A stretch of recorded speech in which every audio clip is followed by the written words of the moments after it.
Hi, welcome back to the Target Individual Program, Target Individual Experience. So look at them across the street. They're waiting there, right?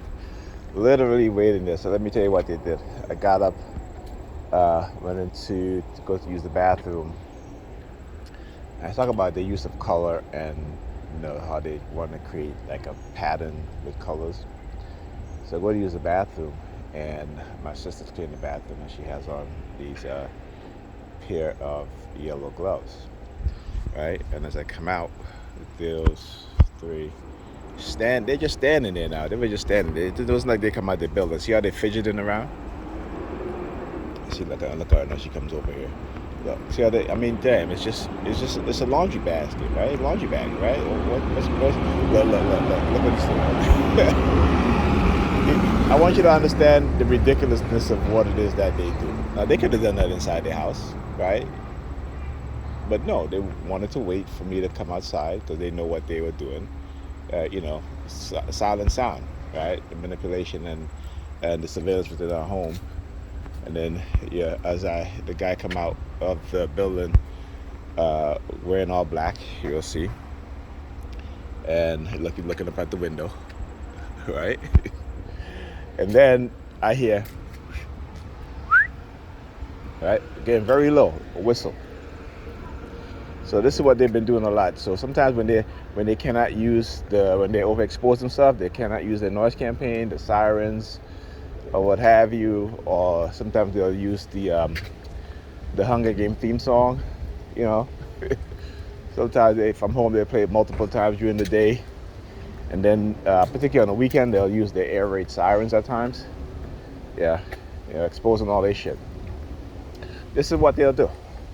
And again, how they try to mask it. But I'm very good at understanding what it is that they do and explaining it, right? Coercive Persuasion Program.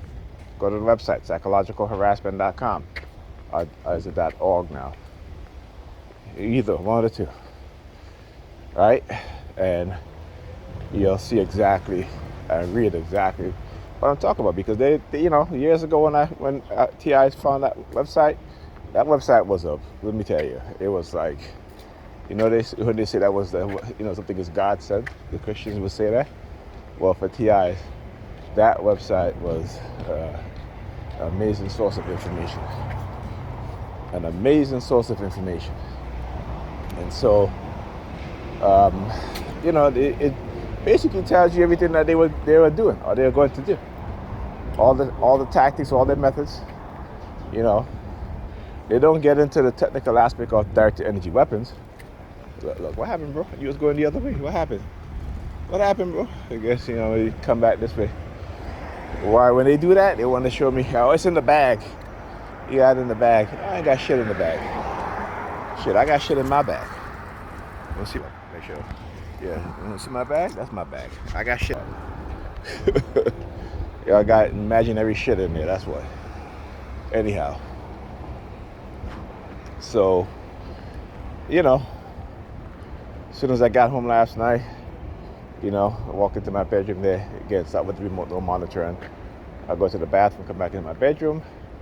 They're doing the sirens while I'm being directed to look at my blanket, which again is the color green. Right? So, yeah.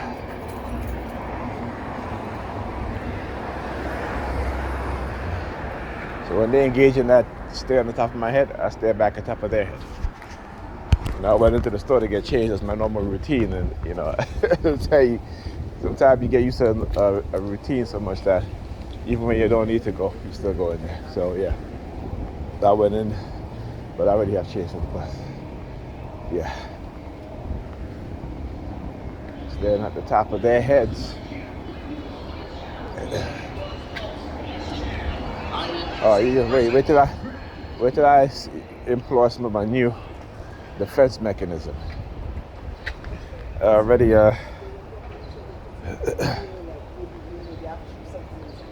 revealed one to them last night, which I'm going to continue to use. And every time I get off the bus and they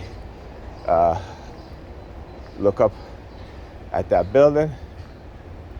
I'm gonna be like, yeah, it's a nice building, but don't break your neck trying to look at it. All right?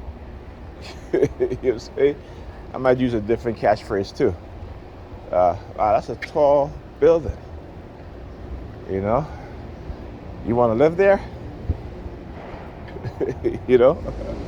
So,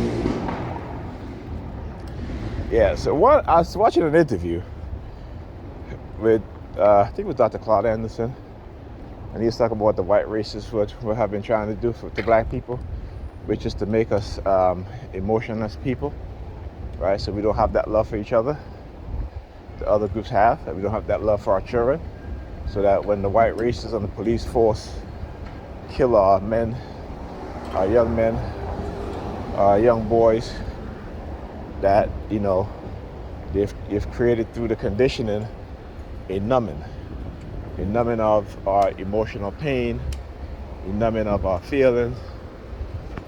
Okay, that's it. Right, 80% of black women in the black community are overweight. She sure is overweight.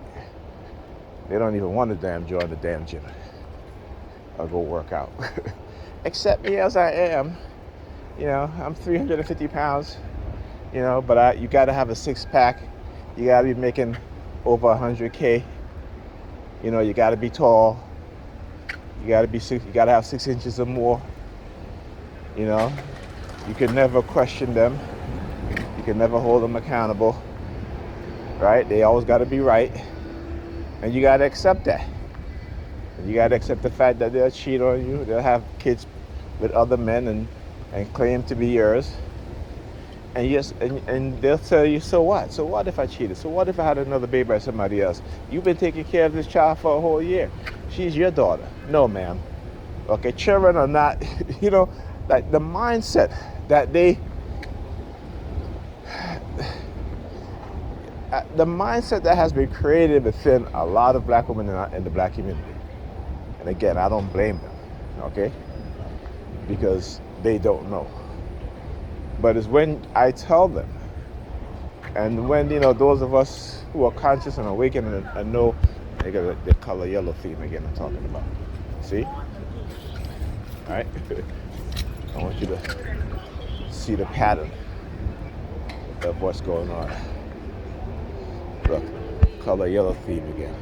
See, look, I know what I'm talking about, man. I know what I'm talking about. Right? This is the Curse of Persuasion program. Once you understand and once you know, just look at the license plate of the vehicle. I did the same thing too. She folded her lips. As soon as I did that, she unfolded her lips. When I say fold her lips, she folded her lips. And again, hear the projection of sound. Right? But this is external. All right. So what that is voice to skull. Right. When it's intracranially internal, right, that is a silent sound. Okay, you're hearing it in your mind in between both ears. So it's not a sound that's emanating or coming from the outside, from the exterior. This is internally. That's the use of silent sound. Right? So yeah. Anyhow, as I was saying, right? So that is the mindset that they've created, that they can do things like that. You know? So I was talking like to my sister and you know, her daughter, her daughter's son, you know, and I said to her, I said, so his father doesn't help out, you know? Obviously his father doesn't. You know? To me, I think it's ridiculous that as black men, you know, if you have questions about the paternity of that child, then you go get a paternity test. It's as simple as that. Get a paternity test. And again, when you have single women raising children, particularly when they're highly religious, right? They have a mental illness that they don't want to address. They don't see it as a mental illness. You know? They'll start saying shit, start doing shit, you know, all of this stuff. Again, when they go through their religious psychosis. And they don't see it as that. They say they're highly religious. So when they're raising males, your hyena males and hyena daughters, okay? And, I was a hyena male. I'm going to tell you that right now. Like I said, I wasn't one of those males raised by a woman, very religious. I love my mother dearly. But she didn't know any better. And she raised her kids not to know any better in a lot of instances, not all. My courteousness, my kindness, is one of the good things she instilled in me. My respect for others, one of the good things that she instilled in me, right? But like I said, she raised nice boys instead of raising good boys, because what they do is that they pass on the lies of Christianity to their younger children, right? I mean, a father will pass on Christianity to his sons or daughters, but he's going to also tell them about the real world. Because, as a black man in America, you cannot ignore the fact of the war that's being done to us. You cannot ignore that. It's in our faces every day. Not also that, but it affects us every single day. As black men, particularly if you're living in a city, what have you. And I wouldn't even call it the inner city. It's just a city, right? We understand that as young teenagers growing up, we're going to get stopped by the police and searched for no reason at all. Right? We know that. We know that there's a chance of 8 out of 10 we'll meet some racist cop who's trying to, set us up and frame us for whatever. Because it's their job to give black men and black women criminal records. This is why when they make a mistake and apprehend the wrong person, they still charge that person with a crime. And it's usually, what's this shit that they always put?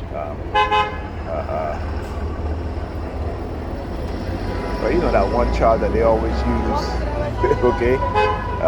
What is it?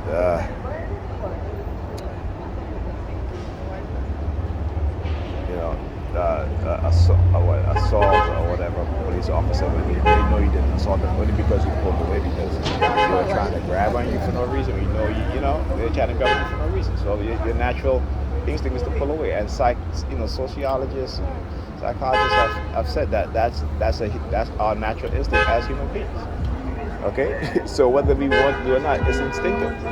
And so they know that. So they'll use that what is natural for human beings to use it against us. Right? Yeah. So again, there's a difference. Black men, whether they're Christian, Muslim, they know, because we feel the blunt weight of white racism in America. This white racist system. Whereas our women have not been put under that microscope, has not been treated in such a way. Though it's getting there. It's getting there. There's a book that I have that talks about the violence on black women committed by police officers. I can't remember the name of it right now. Okay, but they'll tell you that even in the prison system, there are more black women in the prison system than any other group of women. So they may not be as much as black men, but black women, y'all need to listen and wake up. Okay. Because this mindset that they've conditioned you into, okay, it's for a reason. It's for a reason, right? Because once black people no longer is the third most populous people in this country, you'll see how quick they'll turn on you, black women. Okay? Heed the message. Don't hate the messenger. Talk to you guys next week.